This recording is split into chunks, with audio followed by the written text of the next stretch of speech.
Hey guys, this is your host of Lit Literature, JP, aka The Demon. Just wanted to give you a quick forward to this episode 11. We are still talking the Words of Radiance, book 2 of the Stormlight Archive by Brandon Sanderson. In episodes 9 and 10, we only really got through parts 1 and 2 of the book. So in this episode, we finally dive deep into part 3. So enjoy that. And also remember, if you have any questions, comments, topics, bread bed ideas, reach out to us on social media. We've got Lit Literature 1 at Facebook, Instagram, Twitter. Any of those work. And we look forward to hearing your comments. Without further ado, cheers.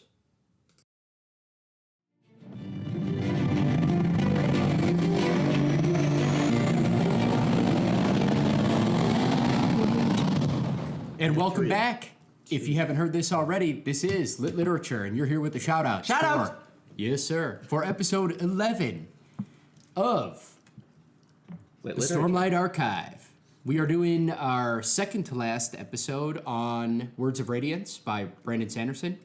And again, this is in preparation for the third book, which is now out, and we're super pumped to read. I can't wait. Today's episodes are going to focus on parts 3 and 4. And real quick, if you want to look us up, you can find us at Lit Literature on Facebook, as well as Lyket.net, Lyket.net. And yes, Lyket.net. Not lick it, like it. / something, whatever. We have a link for Lit Literature under that shit. Though we won't mind if you lick it. Like it, lick it, love it now. As always, this podcast is 18 and older, apparently. No, we're just gonna I know, I'm just whoever kidding. finds it on SoundCloud, YouTube, and podcast, iTunes. I don't think to that's an listen to official it. rating. This podcast is rated whoever finds it. And cheers, everybody. Cheers. We got to get started. Cheers. Boom. Cheers! All right. So last episode we discussed parts 1 and 2, and now we are on part 3. And I'd like to start real quick talking about the very first interludes. The first one that we get is Ash and I. Right. And this is where she's testing the new form out for her sister. Oh, man. Some of us know her as Eshonai. Josh knows her as Eshoni. Eshoni? Shoni? With With a question mark at the end. Sorry, thanks for pointing out it was worse than we remembered. Yeah. I love you. Yeah, man. So, anyway, the main thing I want to point out here is when she jumps into that sky, we get to hear a little bit of the Stormfather talk to her, and it pretty much freaks me out. And it also lets me know that she's pretty much screwed because right at the end, she freaks out a little bit. And you can kind of sense that fear. Other than that, we get Zahale. He is awakened by Kaladin, because remember, Kaladin just got done fighting. He who must not be... Zeth. By the way, folks, I completely forgot to do our introduction. Speaking of Ben, / Zeth, who's not there right now. Ben is not here right now because he's on a hit job, a.k.a. sick or something. Or something. Yeah, so we unfortunately will not have him as he's getting his hands bloody. But at the table today, you have your host, me, JP, a.k.a. The Demon, from the sunny plateau of Arizona. And I am looking nervously over my shoulders after leaving a meeting with the Ghost Bloods, the captain. The captain from Arizona. And we got Cherry here. Josh. Cherry? Brett, the director. Brett, the director, who's no longer in L.A. for now. For now. Who's no longer in L.A. Ooh. And then we also have Eam the Dream here. Eam the Dream. Boom. I'm here for you. Yes. All right, so back to Eshonai and Zahale. So anyone got any other comments on Eshonai, or we'll talk more about her later, but... Yeah, we get another interlude with her. do, yes, right? we Yeah. do. I think one thing that's really interesting that they've alluded to it a few times throughout the story is they say that apparently the Parshmen or the Parshendi have their own Spren, but what I immediately thought like, oh, they probably can't interact with the human Spren at all, but we see that, especially when she talks directly to the Stormfather, so that she can interact with human Spren, which I think is really interesting. That how is that going to play out if there are different Spren? Why is it that is it because they have different imaginations and different hopes and stuff, and different, like, do they have an entire different like world that the Spren live in? So, or their type of Spren. So what is this, and why is there? You would think it'd be absolute. If they had their own Spren, then why can they still communicate with human Spren? So my understanding was the Spren seem to be pieces of a bigger thing. They seem to mention that a lot. And so I suspect that the two types of Spren are maybe two parts to two different powers in that way. I don't want to talk too much. Yeah, about I it. think also in terms of with the Spren and them being able to interact with the ones that the humans see or have, I think that because the Parshendi have different like jobs, and they become like a specific type of person or only forms. character, they don't really have the same, or they probably do have the same, they just have a different type because of the fact that they don't have all of the qualities that a regular person has all the time. They're just like stuck to one individual It seems like they have a core that's them, that makes them different from everyone else, but that core is filtered by the form that they're taking. Correct. So Yeah, that's- one thing that I thought was really interesting too, though, is they so this Spren is something that we're like seeing is we're assuming is going to be their Spren. But one of the things that they were doing is particularly Ishonai had or Ashanai had her warriors. They were all sitting around doing art, and what they were trying to search for was an art creation Spren, Right. essentially.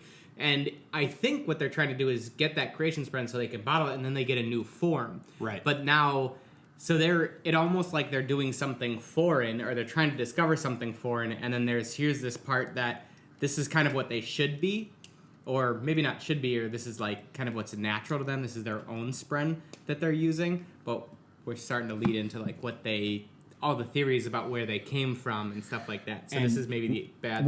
and remember, Syl is. Oh, go ahead. I was just Josh. going to say, with that same theory in mind, we're starting to closely border the whole chicken versus the egg, which came first theory with the Parshendi and their relation to the Spren.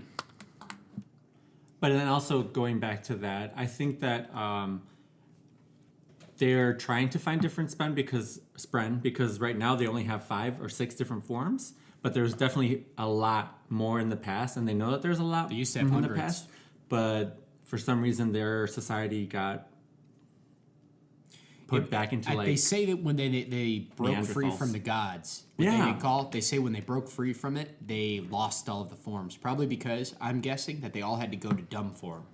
They lost everything, lived like that for a long time, and eventually one of them was just smart enough to figure out the second form. The second form, yeah. But what's interesting is how come Like evolution all over again. But why would like these? Apparently, when the old gods were there, they were essentially void bringers. So now we're Well, that's what asking, we think. That's yeah. what- So now we're asking though, why would back then? Why would these kind of like warrior type race? Why would they need something like nimble form? They mention that they were slaves at that point, or slaves to the gods, right? They keep talking about that. So it's like, clearly, the nimble form, these might be new. Maybe they are new. Maybe they finally broke free and now they're using Spren of the humans, or the humans god Spren, whatever it is. We got to figure that out. So let me move on, though. I don't want to spend too much longer on that. We just know that she pretty much turned evil, red eyes, super powerful. And her inner soul seems to scream at her. Yeah. yes. So she's clearly not herself. Then we get an interlude from Zahale, where he's awakened by Kaladin to train again. Remember, he was really stubborn last time and got his ass whooped. Now, after fighting Zeth, he wants... an understatement. Yeah.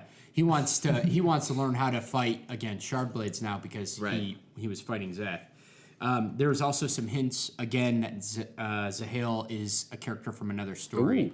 He talks about an old voice in his head. I did find out which character he is, but I won't mention it now. But he is another character from another story in Brandon Sanderson's books for you readers. Awesome. It is from the Warbreaker series. So if you want to check that out, check out the Warbreaker. And just as a quick Alright. side note to tag onto that, we had some more evidence in this section that Hoyt, aka Wit, is definitely like a multiverse character, because he has a conversation with Kaladin a little bit later in this section where he literally says something along the lines of, "Oh, the animals in this planet do this," and Kaladin's like, "Oh, we don't have any kind of creatures like that," and he's like, "Oh, well then, crustacean shelled creatures, whatever's native to this place." Yeah, exactly. So it's almost casual to Wit how like he's able to swap these through these different stories.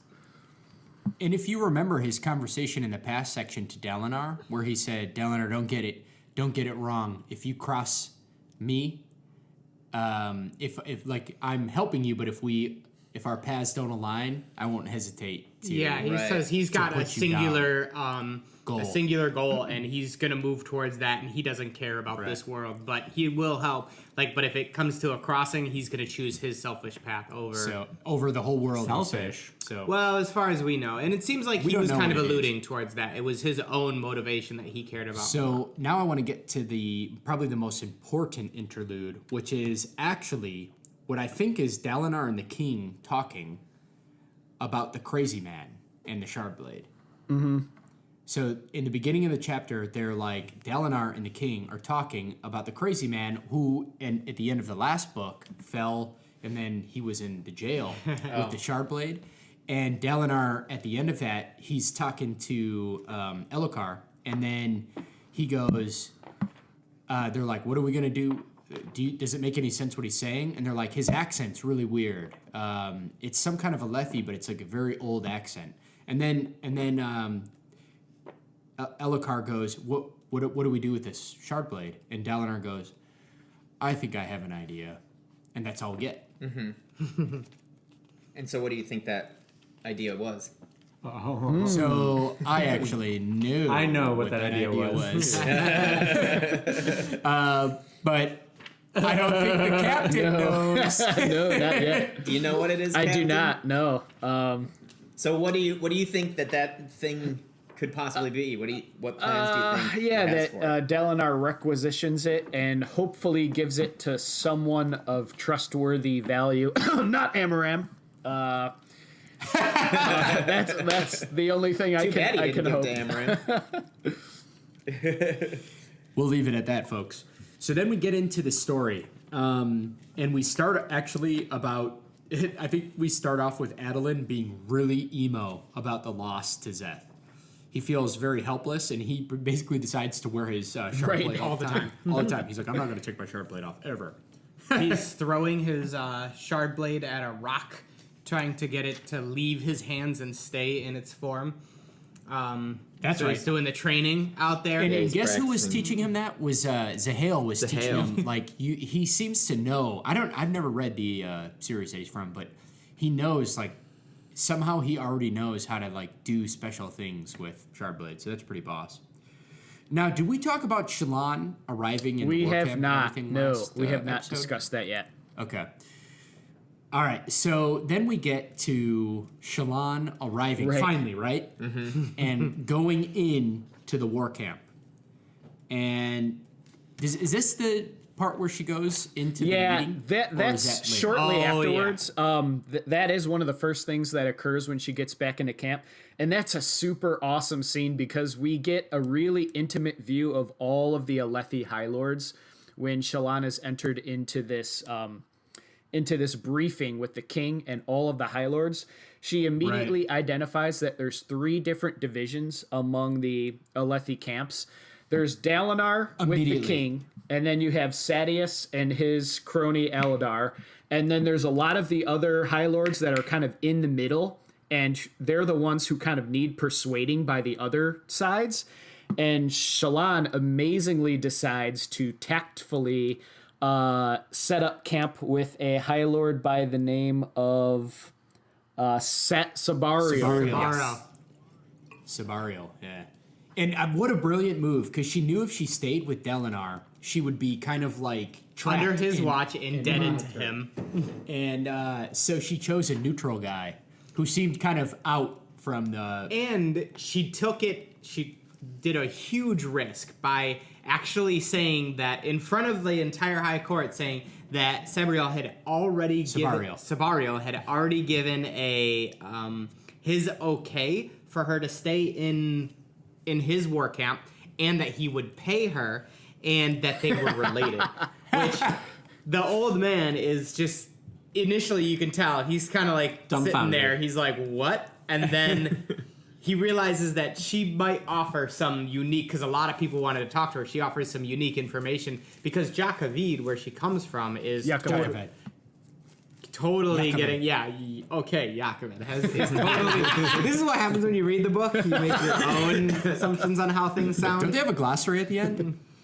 Wow, you're such a hater. I already edited. You're doing it. I'm just joking, Josh. I already edited myself butchering these names. Jeff listens to the audiobooks and he still butchers the names. Josh, I was Exactly, I'm just just giving you real shit, quick brother. and say that it's interesting that you picked out Sabariel as being an older guy, because Sabariel. Because I totally pictured him as being like a big fat drunk, like King Baratheon type character. Because he funny, Andrew, I thought the same exact thing as you. Maybe it's because dark-eyed thinking. I agree. I actually agree. So I think I had him a little bit in the middle. He's older, but not super old, and definitely kind of a big, obnoxious son of a bitch. But not super fat. I got him kind of thick. I actually had him kind of older and frail. Like, I had him probably seem like he was maybe in his like later 50s with like a little bit balding, but just kind of like. I thought he was thin and young. No, I'm just kidding. So anyway, not to spend too long on Sabariel's looks because, well, we don't care that much. Yeah. But we do care that he's hot. Yeah. So we can say that Shallan played And that. he likes some fat. And if Shallan had an opportunity to fend, she could hold her own in the Game of Thrones. Yeah, big time. My personal opinion. Truth. That was a great scene. Masterfully played, and then to even like kind of come up with that whole plan on the spot and put herself out at a risk also shows how much she's growing from kind of like previous encounters. How she used to be this sheltered girl, now she's out there taking risks with high princes that could literally just execute her. I forget her name, but do you think that she would have navigated this as well as she did not without Yasna, but without that other girl? Tin? No, I think Tin would have held her back. I agree. Because Tin has already preconceived notions as to what she's doing that are not in alignment with Shallan. I think what he means is the experience under Tin. The briefly, fact of being able training. Yasna, I think, was really good for logical thinking, but I feel like Tin kind of helped her con. You know, she helped her be able to like lie and navigate through not just intelligence, but through manipulating people's perceptions more so than Yasna potentially. Well, that was pretty much the last lesson that Yasna gave her before the whole situation with the boat happened. Mm-hmm. So she didn't get to the really. Illusion. Yeah, you know what? Like, my power is not really why people respect me or my inheritance or my riches. It's how It's I present the illusion. myself. I think that Tin helped her by just kind of opening her up a little bit to some of her skills, and then secondly, Tin also made her snap. Her. Yeah. Because when she snapped and offed Tin, she was like, "I'm never gonna be in this position again." Yeah. She's like, "Never. I'm done. Yeah. Like, over." Yeah, Tin pretty much just helped Shallan become a badass. And she did. And so then she rides back with Sabariel, and she starts developing her powers in his room, which is pretty dope. So she's kind of like starting to become. She's like embracing her abilities more than someone like Kaladin is, who seems to always have a chip on his shoulder and is kind of like grudgingly accepting. I think. But anyway, I think she has the same thing as him though, because she definitely doesn't want to admit these powers were there with her before, because it reminds her of what happened in her past. that's true. So I think it's definitely they're both so similar, which is why they're kind of like butt heads immediately. Mm-hmm. Yeah. It's funny. But, it's funny comparing the relationship between Shallan and Pattern versus the relationship between Kaladin and Syl, because Shallan seems to be a lot more collaborative with Pattern. Like they're both actively trying to work out and solve some of the differences between them and solve how each other perceives the world.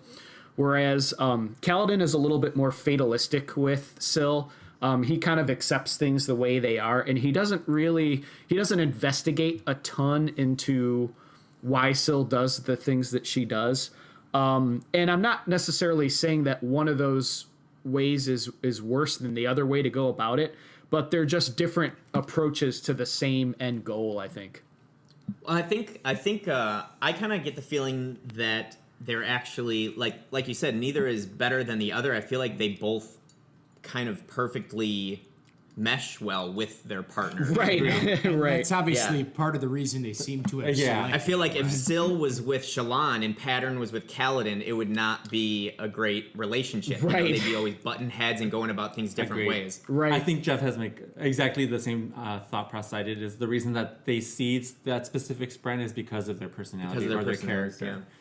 And Shallan is just so smart, thanks to One Yasna. thing I think is, I almost think that there's more of a connection between Shallan and her Spren than there is with Kaladin and Syl, because Shallan has such a kind of an acceptance of him, and they start to learn and grow together, whereas Kaladin has almost a and it becomes even more evident later, but he has this kind of angst and this internal conflict that tries to, in a lot of parts, makes it very difficult for what he's with Syl, whereas Shallan's Spren is just like, oh, you're gonna kill me, and like that's fine. Like it's worth what we're learning, and that almost mirrors exactly what like we see Shallan's outlook is like, I just have to keep moving forward. I have to keep learning, even though there's risks to this.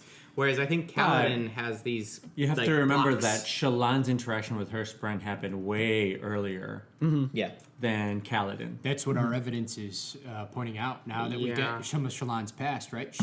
We find out that. But her interactions with it are way More almost limited. more limited. She had that time frame as well, where she was like in denial about But it, also, just like Kaladin had also it as something well. to keep in mind is remember that hers was years. there was 10 orders, and in the 10 orders, they say, Yasna even says, the only thing that was the same for all of them was the very first oath.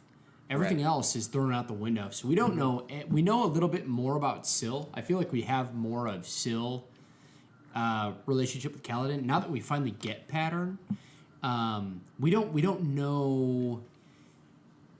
Well, some of us know, but we don't know everything, right? Like we don't know what makes them different as well. Well, Gotcha. one thing that's awesome is and I really like how they kind of very subtly throw this in, and they don't like overly throw it in your face. Is at the duel, Syl actually is like, I saw another Spren, and it's a detestable one like this. Like I saw this other one, and I tried following it, but it disappeared on me. Like it's this like little squirmy thing that got away from her. So, but we'll get to that though. Let's save that for when we get to part 4. So there's another thing I want to bring up real quick before we move on, and that's what do you guys think of Renarin joining Bridge 4? Oh. It's a curious move for sure. Renarin is definitely not acting like a member of his station by doing that. And they even draw a little attention to it later down the line when I think we get Tef's perspective, where he says, Renarin just doesn't really fit in. He's too light eyes for a dark-eyed bridge crew, but obviously he's too much of an outcast to fit in with his fellow light eyes. He's too much of a dark eyes to be a light eyes. Right. Right. So, yeah, I kind of feel bad for... I have a little sense of pity for Renarin, because he is obviously struggling finding his place in the world. But I think Sanderson really gives his character a lot of effective potential. Like, there's a lot of potential for Renarin's character. But at this point in the story, we're just not seeing a lot of it yet. And we'll cap that. I think a big part of it is Never mind, we won't cap. And this, well, no, because I actually think I don't necessarily like how Brendan Sanderson's actually building this character right now, because I feel that it's way too heavy-handed with like he's kind of weak and pathetic. Yeah. Which Yeah. it makes it a little awkward to read for me particularly, and I just. Not that I don't like how the character is. Well, it is a bit that. It's just how I think it's too heavy-handed with, like, really forcing it down your throat that he's, like... Useless. He's not as strong. Yeah. He's the younger, weaker brother. But I feel like it's just, I mean, that's the way he is. It'd be disingenuous to, like, not force it down your throat because he keeps getting situations, and that's the way he acts. And he hates it. And Yeah. he hates it because of the culture of Alethi. This warrior culture, and he's... That the son of the most powerful son of a gun on the face of the planet. Yeah. Son of a gun. And he can't do shit. Yeah. But like, also you have to think about he doesn't know much, or Kaladin also brings up the fact of his epilepsy or epileptic seizures. But going back to like the original statement with him joining Bridge 4, I think it was such a awesome decision by Renarin. I feel like he's the one character that we haven't really had a thought process of from all the other main characters. Very true, we haven't. So we don't really know his thought process. So I don't know if I agree that I'd say his character is too weak. I think it's that we don't see his thought process, so we don't know what he's planning or what he's doing. We've never had a first person from his voice. What I think is really cool, though, is he can't train with his brother and father because they think already that he's a frail kid that's not going to be able to do it. And he going into the Bridgeman or the Fort, he knows he's not going to be able to fit in, but he knows that Kaladin is someone that's going to be able to train him because he doesn't have the idea or the thought process already that he is already too Right. weak. I think he sees it as an area where he can go where he's surrounded by people that aren't supposed to be successful. They're like, these are the people that aren't supposed to be able to do this. If anyone can train me, it's this guy. If anybody can train me, it's this. It's this environment and this person. Yeah. So he's trying to instill a sense of change, which is always an admirable trait in any character. So we'll put a cap in Renarin. But we will. It's Renarin. So we'll put a cap. Let's give him the Renarin. But we actually, before we jump back into more Shallan, because there's a ton of Shallan in this book, which is pretty dope. But I really also want to ask you guys about Moash. And I want to ask you guys about Moash in the context of his backstory. Okay. So we find out, Kaladin basically finds out that Moash is the guy who's got vendetta against the king. He's got a... And are we he's talking about back- why? We're not gonna. Yeah, that's what we're talking about. Okay. We're talking about why. I don't want to talk too far up, but I Right. want to say, what do you guys think? I mean, the king. We hear the story right about the king and The silversmiths. his silversmith's parents get put in jail and die because of what we find out later in part 4. Right. Part 4. Right.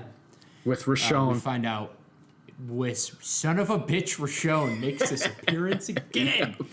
So basically, good old little innocent, semi-dumb Elhokar makes buddies with Rashon, and Rashon's owns some silversmiths or whatever, and puts his parents away. So Moash clearly blames the king and did the whole banister thing. Right. What do you guys think if you're Moash? You get out of a bridge crew, you're working for Dalinar, you got a dope gig.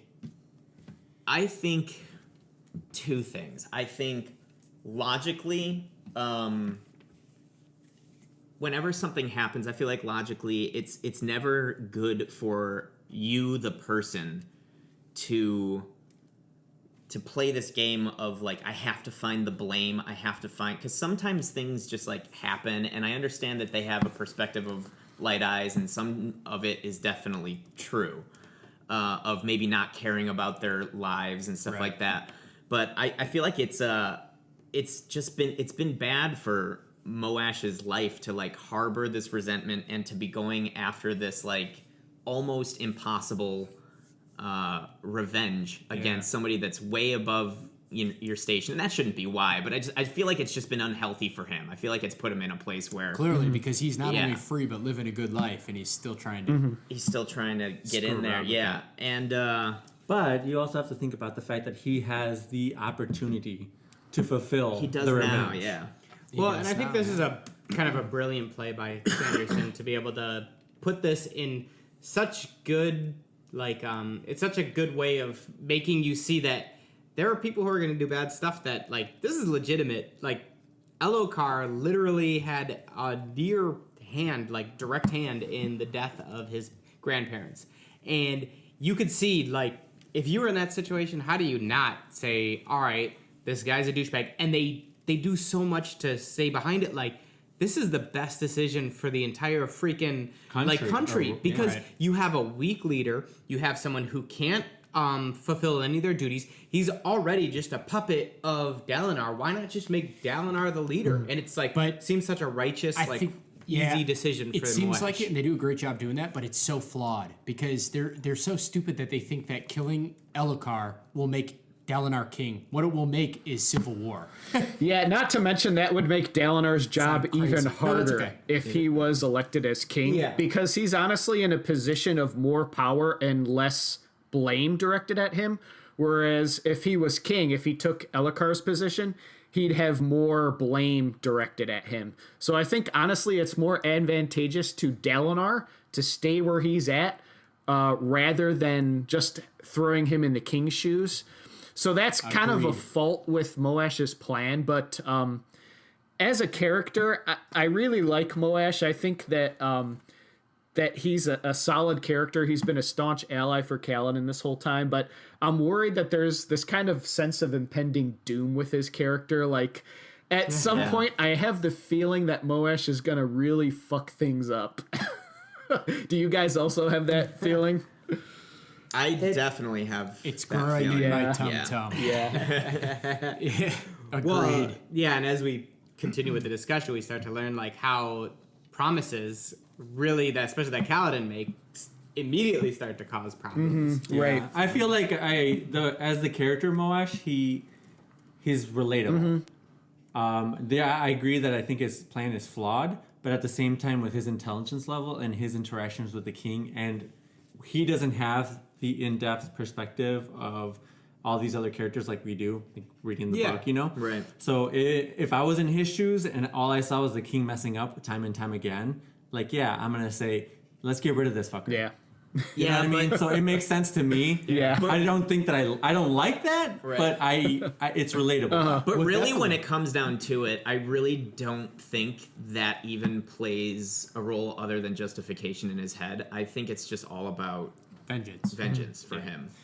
Which But is, it makes it so much easier when you well, have the excuses, fallback, yeah. the And excuses. also, And I even- think that when it makes it easier, you'll find it. Yeah. You'll And- find those excuses. Yeah, and you know? the other thing is he doesn't have all the background that we just talked about, the strategic, the cultural. He doesn't know all of this stuff. you Right. know? Well, I mean, it's an interesting thing that you can even apply to today's political world, where Yeah. you could say half the world probably now, and even in the previous presidency, would be like, "Oh, I definitely, for the better of the country, kill the president." Yeah. So And people, And people it's legitimately and it- think that. And in stuff. my opinion, it's very misguided, and it's because of a oversimplified view of how you think things work. Wait, Absolutely. Yeah, go ahead, absolutely. Go ahead, Captain. Oh, I was just going to say, just as a quick, interesting note, this hasn't come up yet in the story, but at one point, Kaladin learns that Rashon is the one who is kind of directly responsible for Moash's misfortunes. And it would be an interesting conversation if Kaladin was ever to bring that up with Moash. If he was ever to say, hey, I heard there was this asshole named Rashon who really screwed over your parents. He screwed me over Right. too. Let's take a little vacation and go pay this motherfucker a visit. Dude, that would be dope. That would be nice. Please do. It's so funny because they became kind of friends, but it turns out that they hate the same guy. Well, let- Yeah. Although Kaladin also hates Amaranth. But I don't want to spend too much longer, so Brett, Really you quick, go, you go. I just want to touch on this. Do you guys think that if he did that would change Moash's view at all, or do you think that his vengeance is so laser focused that nothing's going to derail him? It's a good I question. think that could be a really good solution, is to just bring it up to Kaladin. and they both have that common. I think that could, especially since Moash initially, and you see it through a lot of the conversations, he's hesitant to kind of back off of it, but he's like, I will wait for you and like your go ahead. Right. And I think that he consistently holds on to that, where he's like, I'm not going to commit until like I've gotten that word from you. He defers. We're going to do this together. Yeah, he defers wants to Kaladin. involved. Yeah. Yeah. We gotta keep going too. So we got we got so much to talk about. So real quick, we're gonna jump back to Shallan, and I'm gonna make, before we start with all her serious stuff, what'd you guys think of the scene where she, I think, wisely chooses not to use illusions as makeup? With Adolin. So she decides that instead of, she even asks herself, like, so is this something I could live with for the rest of my life? Like putting this makeup on and Constantly make myself using a little bit slimmer, better hips. But she's like, you know what? If I'm going to win him over, I need to do it not through wise woman. physical. Anyway, so wise woman, agreed. She, not to mention, Adolin already, as we know, already really admires her exoticness. Right. Dude, I love that scene when he's just like mid conversation, and all of a sudden he's just like, Red girl. who is that girl? The cameraman's like, you're still doing this. The best part is you initially think it's like, this is probably the first girl that he's seen that he hasn't courted yet. Right. So like when you've been around as much as him, you're just like, oh, there's something new. Like this is great. Well, that's something I haven't tried. It's more like, there's a girl who you haven't pissed off yet. He's like, oh, I still have a chance. Can you blame good old Adolin? The more right. different Shallan is from other Alethi women, that's the more like hotness that it gets for Adolin. Yeah. It's got that I exotic. feel like Adolin, though, like, me personally, I'm starting to like more and more, because I feel like the things that he does in those relationships are not intentional. He really is just a little airhead. Yeah, oblivious. I think Oblivious. it's more oblivious. Yeah. It is interesting. I don't know if we've gotten He's to adorable. all of He's this lighthearted, yet. but he doesn't realize the decisions that he does and what their consequences I'm are. pretty sure this is in part 4, so I don't want to. It's not a big spoiler if it's not, but I do think that it's really interesting how the outside perception is this one of him being such a player, but then we kind of start to learn that really it's just him getting in relationships and messing them up. Right. Yeah, because he's not doing it intentionally. Exactly. It's just And I thought that was he's kind of super interesting. innocent, Right. actually. Well, Yeah. and I think a lot of people can kind of relate to that. Like, all right, he's a bit of a flirt, and Yeah. even though you're just like, oh, you know what, I'm courting this woman, but I'm gonna talk to this other girl. It's not my fault that she's gonna get pissed off and throw something at me. Like, Yeah. So I'll move this conversation directly into when they go on the date and Yeah. they go to the storm cellar, right? Oh. And this is amazing. So they're in the storm cellar where they basically get to drink wine as a high storm comes, comes, moves right? across the It's plane. like it's like and- Jeff's favorite day. It's like, awesome. And so you get to sit there and drink wine and then watch this crazy storm, and then you run into like a bunker, shelter. right That's before cool. it hits. And they're sitting there talking as the storm's coming. And in the beginning of the conversation, it's from Shallan's perspective, and she's talking to him, and she kind of likes him. But then the serving girl comes, and the serving girl walks away, and you see Adolin just like trailing on her caboose. And then by the end of the conversation, he just ignores the girl because he's becoming. So I think there Interested is a in lot of Shallan. that lighthearted Right. kind of like he doesn't try to, but he just likes looking. Yeah. He can't. Yeah, but that's Adolin can't help it, but he does. Say to Kaladin at some point that he's like, I have no problems getting the girls, but I just need help keeping them. Like, I think honestly, Right. Adolin does want to like court a girl more than 2 weeks, but just his personality kind of defaults to that hit it and quit it type mode. Yeah. We'll see with Shallan. I think we'll finally get some as their relationship progresses. We'll get some insight into exactly, because he definitely seems really into her in a way that maybe he hasn't quite been into any others. Right. So we'll find out if he's making these mistakes because he's never really been into one of those girls, or if he's making these mistakes just because he makes these mistakes. I agree with you. I think that it's because he's never really Been been yeah, into a girl. Because I think so, even too. in that conversation that Jeff is talking about, where they're in that, they're drinking the wine, the things that Shallan asks them about or gets interested in are so different than what all the other Alethi girls are. Right. It really just draws his attention and like, oh, she's so interesting. I kind of want to find out more Yeah. about her. So like Yeah. he's used to the same person. He's essentially dating the same girl, different Right. hair or eyes. Right. You know what I mean? Yeah. This is one person's completely different. He's like, whoa. Right. Yeah. And such a whole great conversation is when she has with Adolin. She's talking about like what happens when you have to go to the bathroom.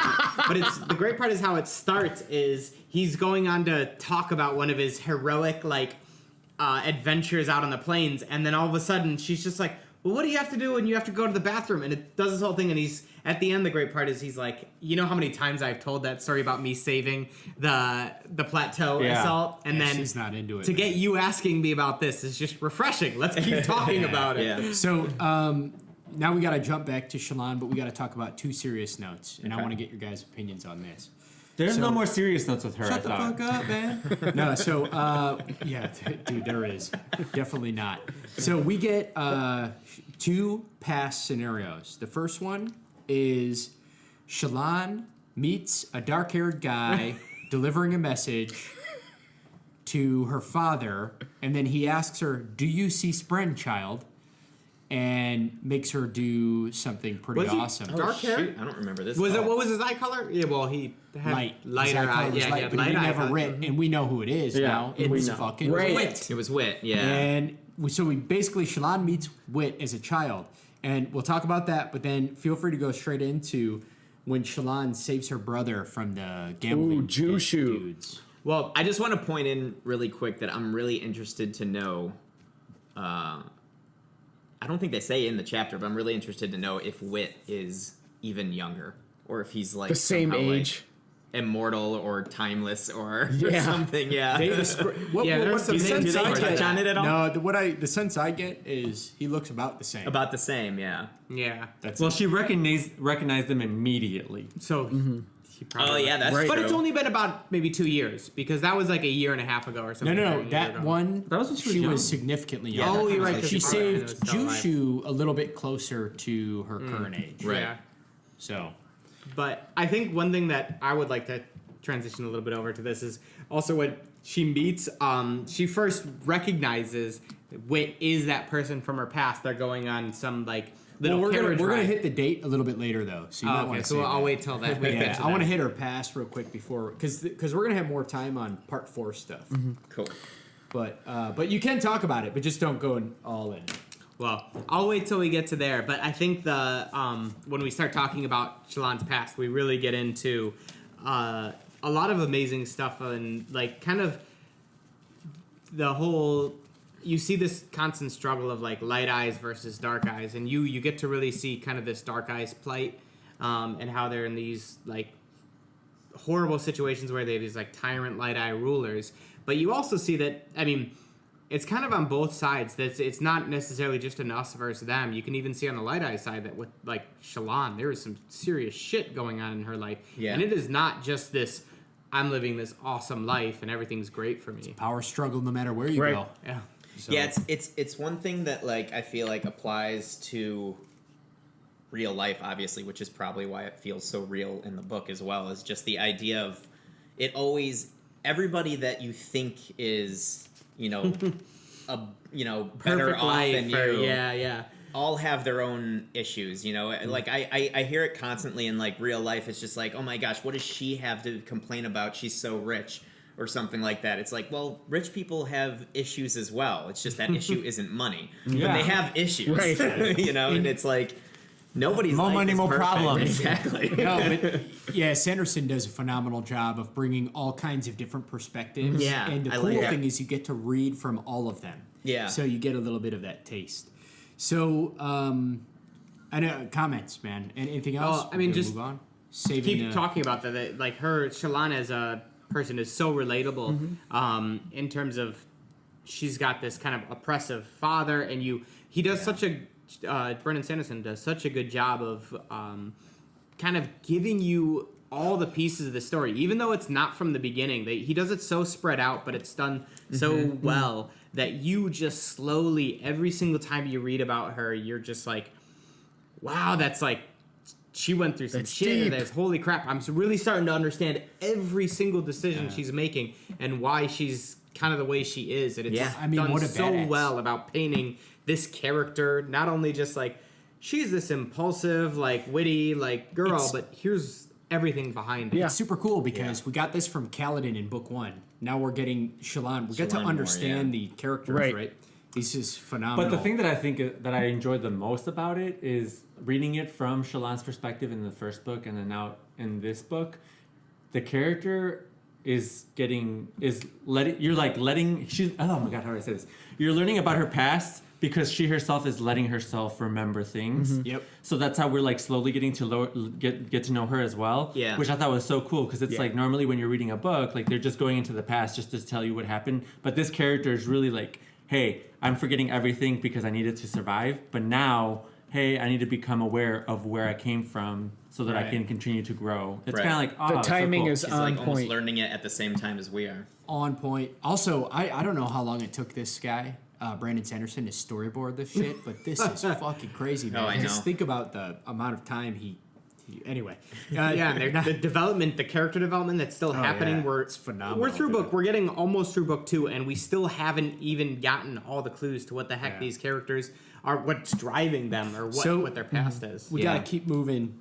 We've got so much. So we gotta talk about Adolin meeting Eshonai in place of Dalinar. And Eshonai, obviously in storm form, they literally had the opportunity to Right. make peace. Eshonai wanted peace. Yeah. Dalinar wanted peace. I don't meet- know what good Oh. could have come from that meeting, but I think that it certainly would have gone better if Dalinar had actually been there in person, because then he. Do you? I don't know. I don't know. So- Would it matter? Oh wow! I think war form has poisoned her. Not war form, mind. storm Or form. storm form. I think if Ash and I would have gone not in storm form, this entire story would have been Armistice. so different. Armistice. Yeah, it would have literally there could be a full redemption for the entire species. Yeah. Like, that would have ended right there. I feel like or the initial meeting was something that Ashoni wanted. She definitely wanted it because she wanted to find peace. But when she actually met with Adolin, she was just kind of like trying to meet him just so that she could kind of like, how do I say it? think Egg she him was- on, like, oh, I want you to get mad and I want you to Right. get She was into done, it. man. Well, I Yeah. think she also She was was saying- like what's his name? Kind of like ridiculing. She was like William Wallace. Where you going? I'm gonna go pick a fight. Yeah, I think she was also trying to save face with her the other five, leaders. yeah. The 5, because she needed to be like, we made an effort, and because initially she's the one who started. We're gonna make an effort, and then it's like, oh well, I don't want to make an She's effort saving anymore. face. Yeah. Agreed. Now wait though. Now we all kind of agree, but we got to hear the captain's take on I this. Yeah, I think baby. it all comes down to one very, very important question that Esh and I asked Adolin. Do you remember me? And Adolin says no because he never met her. But I think maybe if Dalinar had been there, he may have remembered that instance where they met in the past, and that could have made all the difference in the world to that meeting. And I think maybe, but back regardless then, of Dalinar might what have been form drunk. that Esh and I was in at the time, I think even if she was in storm form at that point, it would have given her some pause and some kind of rein back to control. Like, hey, there is potential to try and, achieve your old self, to become that explorer that she always wanted to be. She was always a rule breaker, and I think that would have that there could have been some real fruit to that conversation. That does make sense because it does seem like that form, even though it's a bit chaotic, is a few steps off of being like completely insane. Power hungry. It does seem like they Have a still little have logic. some control a little bit. It's just you're really kind of getting the fire inside you. It seems like, don't but I know. don't know. I feel like there is no control. Otherwise, why would she be screaming? Like, internally, why would she be having such a conflict? Not to mention what she does later. in Yeah. the other- Well, and that's true. It does seem like it's not even an internal conflict. It is a this versus something. Now, Ishoni's like Eshonai is you know what? I read an entire book thinking one way. I baited him so hard.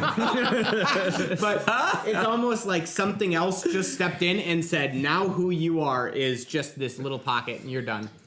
Now, does anybody get the feeling that there could potentially be like, I mean, it seems like there's almost like a little bit of a parallel, like the Parshendi or Parshman, I get them confused. Parshendi. The Parshendi have like these different forms. It almost seems like Dalinar is similar. Like he like had like this form back in the day, because he talks about when he was younger, like he was a hothead and he was like, you know, craving like fighting. That's the and stuff one like that. reason that I think he may not have remembered Eshonai. Yeah. Although, Yes, but he might have Yeah, just he been may his not. dad. No, but I Also. think, yeah.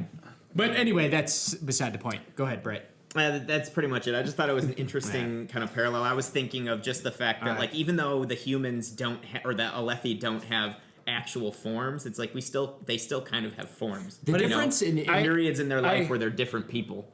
Absolutely. I was just gonna say, I think that is an interesting topic. Dalinar is a character who has gone through a lot of change over the years, and by the time we're presented with him in this story, he's kind of already endured a lot of that change. And in the first book, particularly, when he starts having the visions, he goes through even more change. But we don't see a lot of that in the second book, and I think that's also due in part to Adolin taking a more active role in the fight against Sadeas with all of his dueling. Right. Adolin's kind of absorbing more of the blame and the ire right now, whereas Dalinar has kind of already been there, done that, and he's going almost like Honey Badger mode, where Sadeas will humiliate him in public, and Dalinar's kind of like, oh, I don't give a shit. I'm just gonna keep doing what I'm doing, and we'll see how this plays out. I feel like he's wisened up. Yeah. You know, Yeah. Definitely. he's Yeah. learning to he's learned a lot. Instead of just getting enraged, and he's learning to control his anger, and he's becoming a lot more intelligent, I would say. But Right. what I think is really cool about, just like you said, like this book didn't have a lot of him change, but I feel like there was a lot of change with him, but there just wasn't a lot of monologue with him. Yeah. So the second book is so focused on Shallan Yeah. that you don't really get much of. Also, Dalinar. now instead of reading from Dalinar, a lot of times when we're reading about Dalinar, we're reading from Adolin Or Yeah. Kaladin's or perspective. Kaladin, Yeah. because they're all there. Yeah, so it's kind of cool. So you're not getting a lot of Dalinar. I do have to say this is slightly off topic, so then we can move on to the next thing. But this reminded me of it. One thing that I think about a lot when I'm reading this, though, which I thought was kind of weird, and just this discussion reminded me of it, is just how I think it's really kind of interesting how it's almost like a roll of the dice whether you're a good person or a bad person, because it's like Eshonai I saw in the beginning as like such a good character with good intentions, and then if she would have died there, she would have died that way. But then something else happened, and now it's like, oh, she's getting a little fucking crazy. Yeah. You know? It's like Dalinar, when he was younger, was more bloodlust and a little bit more of a warrior, and it's like, oh, that could be possibly perceived as being, a little bit, war hungry. But now he's like such an honorable person that you would like trust with anything. It's like if he would have died when he was younger, he wouldn't have become this better version of himself. Funny And it's about like that. a little interesting to me. I wonder if that may be a theme as we get the shoemaker. Yeah, what makes a person Remember good the or bad? shoemaker who heals the kid and is clearly good an point, amazing yeah. old man, but suddenly gets offed for a crime by the special committed, like, judge guy that he 30 years committed ago? like 40 years Yeah. ago as a young man. So, and that guy is clearly an essence in this book that does not forgive anything. He's Anything. justice. Yeah. Your Justice. entire life judges Yeah. you, not who you become. So according to that's, him. that may be becoming a stronger theme. Yeah. So now we've got some big topics to talk about, and so before we get into those, I want to hit one more thing. Actually, fuck it, we'll save it for later. So, all right, big topic. Yeah, fuck that little topic. Big topic. That's the name of the episode. Yeah, fuck it. We'll save it for later. So now we are going to talk about this. Shallan infiltrates Amaran's manor. Ooh. So Shallan has obviously been infiltrating the Ghost Bloods because she's a fucking boss with her powers. And at first they try to kill her, and then they kind of freaking like her because she's. They try to kill her, but she's like, "You tried." but that was almost even a rite of passing. Like, you're not even gotta worth be it if good we enough, can yeah. kill you. So like, what? So- and she passed flying colors. That was a good impression. That is a pretty brutal initiation process. I missed it. Come on. If someone is being inducted into your group, and for one session you give all the other members permission to kill that initiate before the next meeting, that's a pretty brutal hazing process. But I feel like this group is like very secretive, underground, only kind of like elites allowed to be in it. And seriously, Yeah. I don't think that they really made that big of an attempt to try to kill her. no, I would I think agree. part of it is it'd be spitting in their face. That to poor do it, carriage driver. Yeah, it'd be spitting in their face to do it right in front of the guy who's like, oh yeah, if you can, like, you should be your material for it. But I think also that she adds an extra threat with her abilities because everyone's leaving Yeah. thinking she can draw my face Whenever. like, and Right. make a perfect rendition. But because we're talking about her giving her abilities away, well, that comes after something. Yeah. Something huge. She gets into Amaran's place and finds all the maps. And so we basically know that the Ghost Bloods are one group, Amaran's part of another group. I forget the name. I think we find it out later, but I don't know it right now. And we also think that maybe Dalinar's bro was part of that group. And what we find out is that Shallan sees Amaran's Shardblade. And that is a bread bet, folks. That was a bread bet, wasn't it? Oh, did we learn that right now? We said, is Shallan's brother alive Alive. or dead? And so, as it turns out, Amaran has Shallan's brother's Shardblade. Now, I want to find Oh, out shit. exactly which way I bet before I contest this or not. No, I'm just kidding. I have it written down. We gotta wait I'm just for kidding. the captain to come back too. I can tell you how I bet. I forgot which way I bet. I think I said he was alive. Yeah. Manny hasn't won many. Oh no. And I didn't win this one either. Has Manny won any? None. No. I think we find out. We do find one that I didn't win later. Yeah. So, Captain, I know it took off for a second, but we're talking about Shallan breaking into Amaran's manor, and then at the end of it, not only finding all the maps, and then Amaran's part of the other group against the Ghost Bloods, trying to bring back the Voidbringers, but also she sees her brother's Shardblade. Oh, insane. Yeah, it's kind of a revelation moment for Shallan when she sees that Shardblade and realizes that likely Amaram killed Helran. Likely. Which is actually man. not really the case. But as you know, for all intensive purposes, she thinks that Amaram is the murderer. And he would willingly take credit for that as well. Yeah. I don't know about you guys, but the entire time I was reading, I'm always pissed that Amaran's taking credit for Kaladin's badassness. And then when I read that scene, You're I'm like, like, oh, that's okay. Thank God he's taking credit for blame. Kelvin's Yeah, that's good. badassness. That's Alright, good. Let's so just keep that this going. could be a Brett bet too. Is when is that gonna? Well, not. It probably isn't. When Brett is bet, 'cause Shallan gonna find out When the is truth? it gonna? It's gonna happen at some Oh, it's point. gonna She happen. is Yes. gonna find out. I agree, who Josh. coulda- and that's gonna be. That like is gonna be nuts. It's is gonna that be gonna extra tear nuts because stuff I think apart? Shallan Is it? wants Kaladin's. Yeah, remember how I said that? I remember how I said that there was definitely that love line right there? You yeah. and me both. No, I don't I think, think so. so. I don't think Yeah, so. Shallan is totally going to get some of that D from K. Yeah. She wants that bridge 5. I think she's going to get D from A and K. What? 3 songs. I think she might get D from A, but then she's like, nah, K. She was like, okay, KK. Eiffel Tower. Oh my God. Eiffel Tower. Wow. Put the fabric on top. I'm looking for this. Use your Brett bet surge right now. binding. We're going to have to look this up later, the Brett bets, but I think I have the answer somewhere. Who voted for what? Here I go. Do we want to take a Brett bet on that? No, What 'cause would it's be the gonna exact happen. bet? Okay. It's also ambiguous because it's like when? Book 3? Yeah. Or like, do we have At to one guess point. the book, the chapter? Yeah. Because you know it's Yeah. there's gonna be And here's the question: is We it can gonna do be a Brett bet if it's going to be Adolin or Kaladin, though. That finds out. that no, finds out? that stays That- longer. Or That she loves? actually falls in love with. Oh, I'm totally down for that because that's Adolin. Sure. Ooh.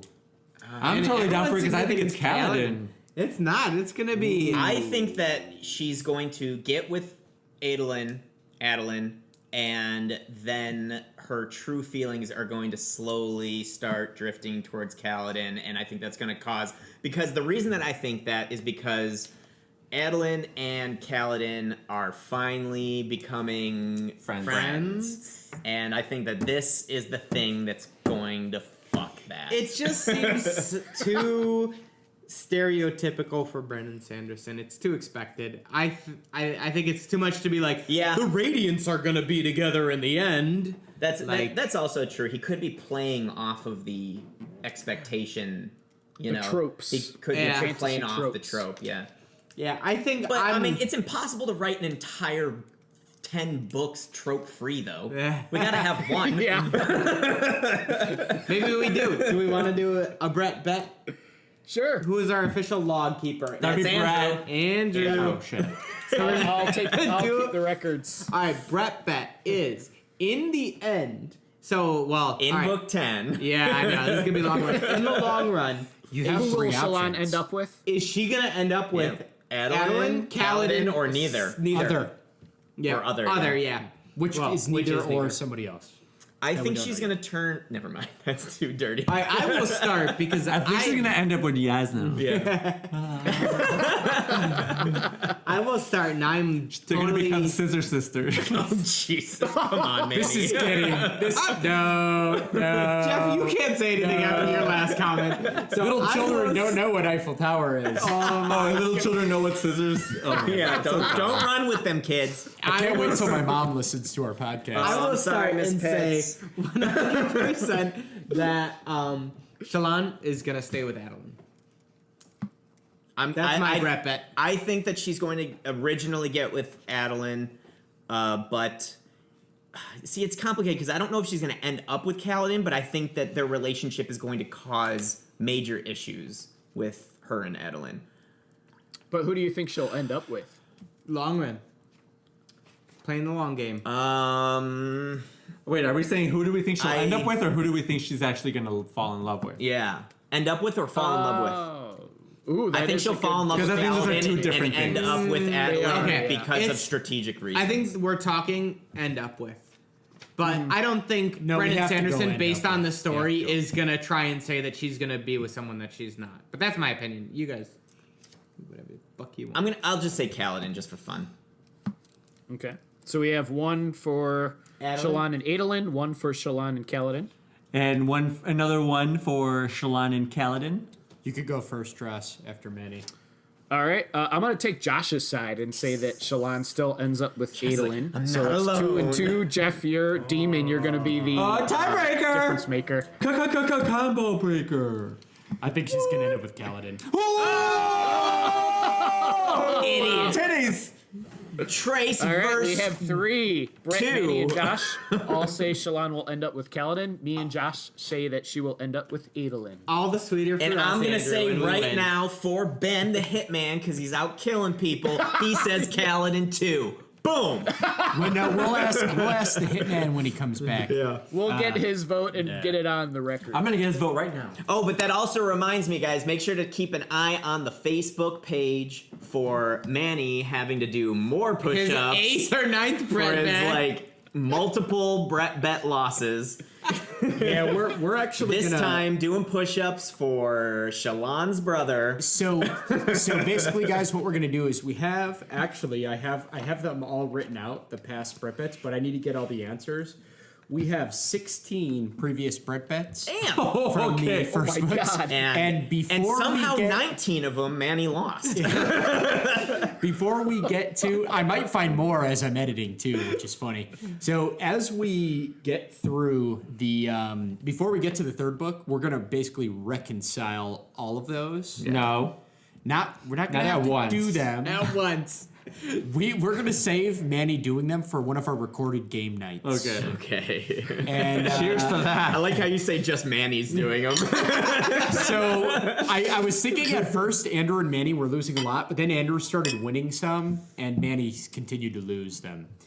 So Soy. right, what do we got? Pair the door. all right, guys, we I'm got. a loser, baby.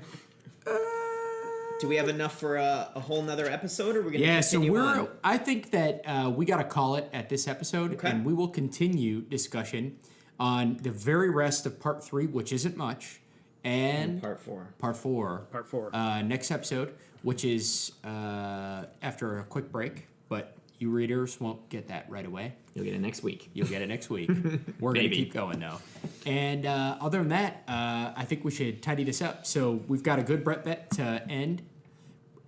We've got we got to get Hitman added in there.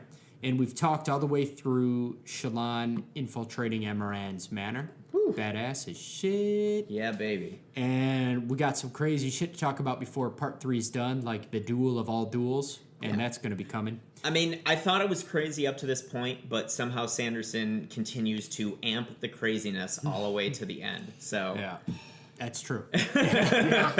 So, well, I mean, I don't know to the end. I haven't read part 5 yet, but it continues all the way to the end of part 4. it's going to be awesome. Part 5 is ridiculous. Oh my god. Anyway, we'll get to it.